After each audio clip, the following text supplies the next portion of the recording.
गुरुदेव कहते थे कि जो समाज की खराब अवस्था आ गई है उसका कारण है कि ब्राह्मण धीरे धीरे क्षीण हो गया और लगभग लुप्त हो गया। ब्राह्मण का काम क्या था? ब्राह्मण पूज्य क्यों था? कि लोगों के अंदर वो सदिच्छा जगाता था, सद्वृत्तियाँ जगाता था, उनको विकसित करता था। अब ब्राह्मण अपने से कहने लगे तो गुरुदेव ने वहाँ कहीं निकलते थे, झांसी ऐसा सेंटर है, तो अगर वो एक ट्रेन पकड़ के दूसरी करना तो वहीं रेलवे कॉलोनी में कहीं अपना समय बिताते थे। तो हम नए नए जुड़े थे, ऐसे ही पता पड़ा तो हम चले गए।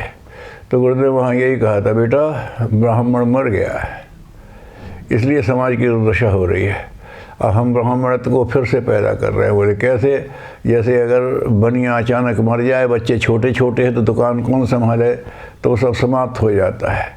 लेकिन माँ बच्चों को धीरे धीरे योग्य बनाती है, और जब वो योग्य हो जाते हैं तो साधन तो ज़्यादा है, लागत नहीं है, तो छोटे छोटे दुकानें लगवा देती है, और फिर वो छोटी सी दुकान लगा के वो धीरे धीरे बढ़ते चले जाते हैं।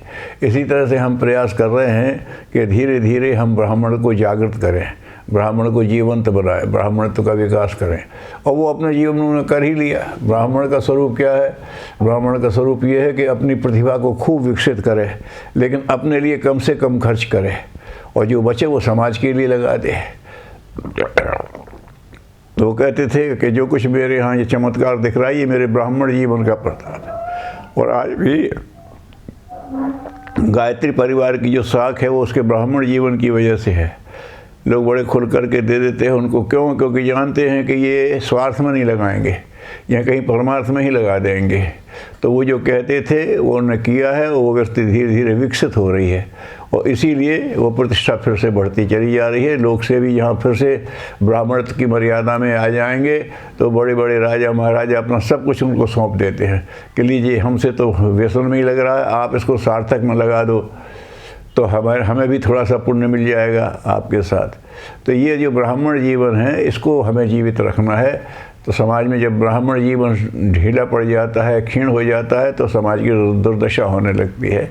वो जातिवाद से इसका कोई संबंध नहीं है, वृत्ति से है कि परमार्थ वृत्ति के योग्य व्यक्ति ये होते, उन्हीं का नाम ब्राह्मण है। तो वो जब बढ़ जाते हैं तो समाज सही दिशा में बढ़ता है, और उसी दिशा में प्रयास चल रहा है। भगवान करे सब में ये वृत्ति आए।